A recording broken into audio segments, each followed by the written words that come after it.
अजित पवारांच्या अकाली निधनानंतर त्यांच्या पत्नी सुनेत्रा पवार उपमुख्यमंत्री झाल्या।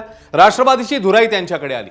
पक्षात आता सुनेत्रा पर्व सुरू झाल्याचं मानलं जाऊ लागलं, पण अजित पवारांचे पुत्र पार्थ पवार सक्रिय राजकारणात उतरले आणि पक्षातलं चित्र बदललंय। सुनेत्रा पवार अध्यक्ष असल्या तरी पार्थ पवारच पक्षाचे सर्व निर्णय घेत आहेत असं समजतंय। पार्थ पवार यांच्या पक्षातल्या वाढत्या हस्तक्षेपामुळे राष्ट्रवादीचे मंत्री आणि आमदारांमध्ये मोठी नाराजी आहे असं बोललं जातंय। अजितदादांनंतर सुनेत्रा पवारांना पक्षातल्या पहिल्या फळीतल्या नेत्यांची मदत लागणार हे सर्वांनाच माहिती होतं आणि त्यांच्या पाठीशी उभं राहून पक्ष चालवण्याची नेत्यांची तयारीही होती। पण आता मात्र या बड्या नेत्यांना पक्षातल्या निर्णय प्रक्रियेत डावललं जातंय अशी चर्चा आहे। पार्थ पवारांच्या निर्णयांना सुनेत्रा पवारांची मूक संमती असल्याच्या चर्चेने आमदार आणि नेते अस्वस्थ असल्याचं समजतंय। आता त्यांना आपल्या भविष्याची चिंता सतावते असंही बोललं जातंय। अजित पवारांच्या हातात पक्षाची धुरा असताना त्यांनी पार्थ आणि जय या आपल्या मुलांना पक्षाच्या कारभारापासून दूर ठेवलं होतं। पहिल्या फळीतल्या नेत्यांशी अजित पवारांचा उत्तम संपर्क असायचा, संवाद असायचा, पण त्यांच्या अकाली निधनानंतर राष्ट्रवादीतले चित्र बदललंय अशी चर्चा आहे। भाजपने दादांचे आमदार घेणार नाही असं जाहीर केलंय आणि शरद पवार सत्तेत नसल्यानं त्यांच्याकडनं फारशी अपेक्षा ठेवता येत नाही अशा दुहेरी कात्रीत राष्ट्रवादीचे आमदार आता सापडले आहेत अशी चर्चा आहे।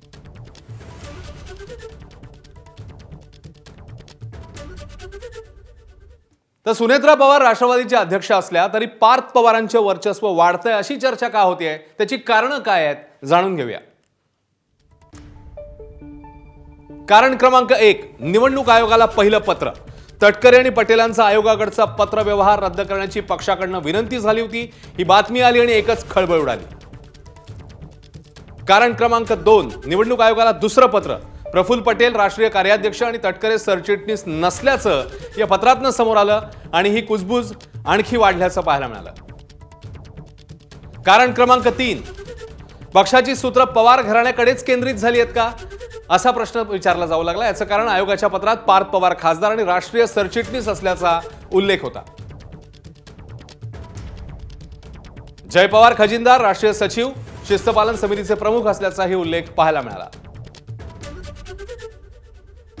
कारण क्रमांक 4, पार्थ पवारांचा पक्षामधला वाढता हस्तक्षेप आणि याचं अलीकडेच अगदी घडलेलं उदाहरण म्हणजे इद्रिस नायकवडी जे आमदार आहेत, वरिष्ठ नेते आहेत, त्यांचा राजीनामा मागितला गेल्याची चर्चा ही पाहायला मिळाली होती।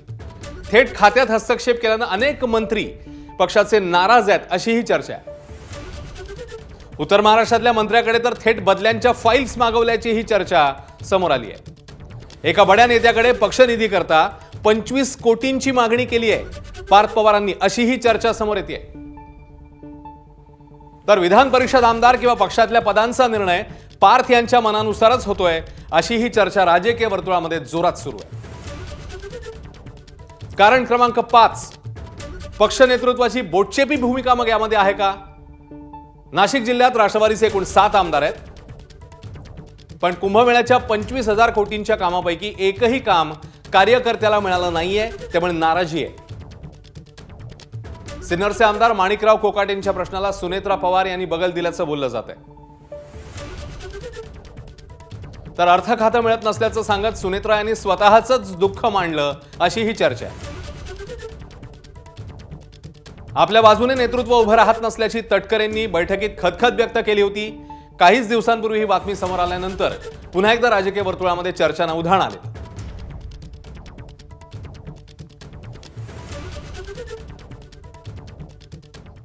तर राष्ट्रवादी पक्षातील नेत्यांना दिलेल्या निधीच्या टार्गेटवर विरोधी पक्षातल्या नेत्यांनी काय म्हटलंय, काय प्रतिक्रिया दिली आहे ते पाहूया। तो पक्ष चालवणाऱ्यांचा दृष्टिकोन असतो। तो पक्ष ज्याला चालवायचा आहे त्यांनी यंत्रणा उभी करण्यासाठी काही सहकाऱ्यांच्याकडून अपेक्षा केल्या, तर तो त्यांचा अंतर्गत प्रश्न आहे। त्यांनी मंत्र्यांची जाहीरपणाने मदत मागायची का आत्मदत मागायची हा त्यांचा चॉईस आहे। त्यामुळे त्याच्यात त्यांचा अंतर्गत पक्षवाढीसाठी काय काय करायचं त्यांचे काही आराखडे असतील त्याप्रमाणे ते करतात। त्यांच्या गटामध्ये काय होतंय याची मला काही माहिती नाही आणि दुसरे के घर में झांकने का मुझे शौक भी नहीं है, हा पहिला मुद्दा। पण दुसरा मुद्दा हा त्याच्यापेक्षा जास्त मला महत्त्वाचा वाटतो। त्यांच्या गटामध्ये काय चाललंय त्याच्यात मला खरंच काही इंटरेस्ट आहे। आता कसे काय, आता आधी त्यांना अजित पवारकडे जायचे वेध लागले, तिथे गेले, मग ते मंत्री झाले। आता राजकारणाने वेध लागत असतात। आता जे वेध लागलेले आहेत त्या वेधाचं त्यांचे जे नेते आहेत, ज्येष्ठ नेते त्यांच्या पक्षाचे, पार्थ पवार, बरं का, जे निर्णय घेतात ते भुजबळांच्या वेधाचं काय करतायत ते आम्हाला सुद्धा एक उत्सुकता आहेच ना. अजित पवारांनाच भाजपा चालवत होतं, ते इतरांच्या काय घेऊन बसलात तुम्ही? तेव्हा ह्या होत्या राजकीय प्रतिक्रिया आणि पडद्यामागे नेमकं काय घडतंय, राष्ट्रवादीमध्ये नेमकं काय घडतंय, अधिक जाणून घेऊया. निलेश बुधावले आपले प्रतिनिधी आता आपल्यासोबत आहेत. निलेश, गेले अनेक महिने अनेक वर्ष तू कव्हर करतोयस, राजकीय बातम्या तू कव्हर करतोयस आणि खास करून गेल्या काही महिन्यांमधलं राष्ट्रवादीचं जर आपण स्पेसिफिक उदाहरण पाहायचं झालं तर अजित पवारांच्या निधनानंतर काय नेमके बदल झालेले जाणवतात? आमदार, खासदार, वरिष्ठ नेते राष्ट्रवादीचे काय चर्चा आहे निलेश? अश्विन, राष्ट्रवादी काँग्रेस पक्षातले आमदार असतील, मंत्री असतील, यांच्याशी ज्या वेळेस आपण चर्चा करायचा प्रयत्न केला जातो त्यावेळेस कुठेतरी एक नाराजीचा सूर त्यांच्या वतीनं आता समोर येत असल्याचं आपल्याला पाहायला मिळत आहेत. काल परवाचा छगन भुजबळ, पार्थ पवार यांच्यामध्ये टेंडरवरून झालेलं गोंधळ असेल किंवा यापूर्वी राष्ट्रवादी काँग्रेस पक्षातले काही महत्त्वाचे नेते आहेत, खास करून पिंपरी चिंचवडचे एक महत्त्वाचे नेते आहेत, त्यांना बोलवण्यात आलं होतं. त्यांच्याकडून कुठेतरी एक मोठी रक्कम जी आहे 25 कोटींची ती मागण्यात आली होती. पक्ष चालवायचा आहे यासाठी ती रक्कम दिली गेली पाहिजेत, अन्यथा आम्हाला वेगळा विचार करावा लागेल, अशा पद्धतीच्या सक्त सूचना या निमित्तानं पार्थ पवारांच्या वतीनं देण्यात आल्या होत्या. आणखीन एक महत्त्वाचं उदाहरण द्यायचं झालं तर उत्तर महाराष्ट्रातले एक महत्त्वाचे नेते आहेत, त्यांच्या देखील खात्यासंदर्भामध्ये अनेक वेळा अनेक गोष्टी समोर येत असतात. थेट त्यांच्याच खात्यामध्ये पार्थ पवारांच्या एका जवळच्या कार्यकर्त्यांकडून फोन करण्यात आला होता आणि त्यांच्या खात्याअंतर्गत ज्या सगळ्या बदलीच्या फाईल्स आहेत त्या थेट फाईल्स घेऊन पार्थ पवारांकडे देण्यासंदर्भामध्ये सूचना देण्यात आल्या होत्या. त्यामुळे एकंदरीतच मंत्र्यांमध्ये नेमकं आपण कशा पद्धतीनं काम करायचं हाच प्रश्न उभा राहिल्याचा आता आपल्याला दिसतंय. तर दुसरीकडं आमदारांमध्ये देखील ज्या पद्धतीनं आपले प्रश्न सुटणं अपेक्षित होतं, निधीचा प्रश्न असेल, मतदारसंघातील कामांचा प्रश्न असेल, तो सुटणं अपेक्षित होतं, ते देखील होताना दिसत नाहीये. याचं उत्तम उदाहरण द्यायचं झालं तर मंगळवारी जी आमदारांची बैठक पार पडली त्या बैठकीमध्ये सिन्नरचे आमदार माणिकराव कोकाटे यांना स्पष्टपणे त्या बैठकीमध्ये भूमिका मांडली होती की आमदारांच्या निधीचा प्रश्न तर आहेच, यासोबतच कार्यकर्त्यांना देखील मोठं करायचं असेल, कार्यकर्त्यांना बळ द्यायचं असेल आणि मतदारसंघ जर टिकवायचा असेल तर नाशिक जिल्ह्यामध्ये येऊ घातलेला जो सगळ्यात मोठा प्रकल्प आहे महाकुंभचा, त्याच्यामध्ये तब्बल 25,000 कोटींची इन्व्हेस्टमेंट त्या ठिकाणी येते. तर त्यासाठी देखील आपल्या कार्यकर्त्यांना कुठेतरी संधी या कामाच्या निमित्तानं दिली गेली पाहिजे, मात्र ते देखील होताना दिसत नाहीये. पक्ष नेतृत्वाच्या समोर ज्यावेळेस या सगळ्या प्रश्न मांडले जात होते त्यावेळेस पक्ष नेतृत्वाकडूनच आपल्या बाबतीत कशा पद्धतीने अन्याय होतो याचाच पाडा वाचण्यात आला. थेट अर्थमंत्री खात्याचं जे उदाहरण आहे ते देण्यात आलं. ज्यावेळेस अजित पवारांचं निधन झालं त्यानंतर 7 दिवसामध्ये हे खातं तुम्हाला परत दिलं जाईल अशा पद्धतीचं भाजपच्या वतीनं आश्वासन देण्यात आलं होतं. आता याला 2 महिन्यांपेक्षा कालावधी उलटून गेलेला आहे, मात्र अजूनही आपल्याला ते खातं दिलेलं नाहीये. अशा पद्धतीची एक खंत त्यांच्या वतीनं मांडण्यात आली. त्यामुळे आता नेमकं आपण कुणाकडे जायचं अशा पद्धतीचा आमदारांमध्ये प्रश्न आहे. यासोबत आणखीन एक महत्त्वाची बाब अशी आहे की जे 2 वेळा 3 वेळा आमदार झालेले आहेत त्यांना देखील आता पार्थ पवार यांच्या वतीने निरोप जात आहेत, त्यांना बोलवलं जात आहे.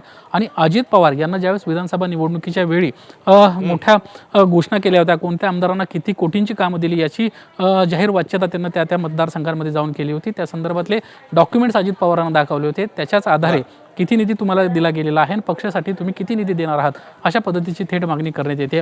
अशा वेगवेगळ्या घटना या निमित्तानं आता समोर येत आहेत. त्याच्यामध्ये मंत्री आहेत, आमदार आहेत आणि त्यामुळेच आता आपण नेमकं कुणाकडे जायचं किंवा एकंदरीत राष्ट्रीय अध्यक्षांकडून आपले प्रश्न कशा पद्धतीने मार्गू लागू शकतात या सगळ्याच बद्दल आमदारांच्या मनामध्ये प्रश्नचिन्ह उपस्थित असल्याचं दिसतंय. एकीकडे भाजपनं आपण कुणालाही घेणार नाही अशा सक्त सूचना दिल्यात, दुसरीकडे शरद पवार हे महाविकास आघाडीमध्ये आहेत, ते इंडिया आघाडीचे घटक आहेत. त्यामुळं सत्तेच्या बाहेर जाणं शक्य नाहीये. सत्तेत दुसरा जो महत्त्वाचा घटक पक्ष आहे तो आपल्याला घ्यायला तयार नाहीये. त्यामुळे आपलं भविष्य नेमकं काय अशा पद्धतीचे अनेक प्रश्न आता या आमदारांना उपस्थित होताना दिसत आहेत. मागच्या 2 महिन्यातले आपण घडामोडी पाहतोय. राष्ट्रवादी काँग्रेस पक्षाच्या राष्ट्रीय अध्यक्षा यांच्यानंतर असणारी दुसरी महत्त्वाची फळी आहे, त्या फळीच्या देखील अडचणी. निलेश, ह्या सगळ्यानंतर तू सांगतोयस ते मुद्दे फार महत्त्वाचे आहेत, मात्र याच्यामध्ये एक प्रश्न मग या निमित्ताने समोर येतो. सध्या ज्या घडामोडी राष्ट्रवादीत घडत आहेत त्या अनुषंगाने मग राष्ट्रवादीतच कुठेतरी 2 गट किंवा 2 काय म्हणूया आपण वेगवेगळे सेक्शन्स असे बघायला मिळत आहेत. तुझं काय ऑब्झर्वेशन आहे निलेश? राष्ट्रवादी काँग्रेस पक्षाच्या राष्ट्रीय अध्यक्ष सुनेत्रा पवार, पार्थ पवार यांच्यानंतर जर प्रामुख्यानं जी महत्त्वाची फळी आहे याच्यामध्ये काम करणारे प्रफुल्ल पटेल असतील, जे राष्ट्रीय कार्याध्यक्ष आहेत पक्षाचे, टेक्निकली आता ते पदावर नाही आहेत. प्रदेशाध्यक्ष सुनील तटकरे जे प्रदेशाध्यक्ष आहेत महाराष्ट्राचे, ते देशाचे महासचिव होते त्यांच्या पक्षाचे, ते देखील टेक्निकली पदावर नाही आहे. त्यामुळे यांची नाराजी कुठेही लपून राहिलेली नाही आहे. सातत्यानं 2 दिवसांपूर्वी ज्यावेळेस बैठक झाली कोर कमिटीची त्यावेळेस त्यांना आपण सगळे एकत्र आहोत अशा पद्धतीचे एक सुतोवाच करण्याचा प्रयत्न केला. तशा पद्धतीचे व्हिज्युअल्स देखील मीडियातून आपण पाहिले, मात्र सगळंच टक्के आहे किंवा सगळीच व्यवस्थित आहे अशी सध्याची परिस्थिती नाही आहे. राष्ट्रवादी काँग्रेस पक्षाच्या राष्ट्रीय कार्यकारिणी संदर्भामध्ये 2 वेळा पत्रव्यवहार झाला होता आणि दोन्ही वेळा प्रफुल्ल पटेल, सुनील तटकरे यांना डावलण्यात आलं होतं.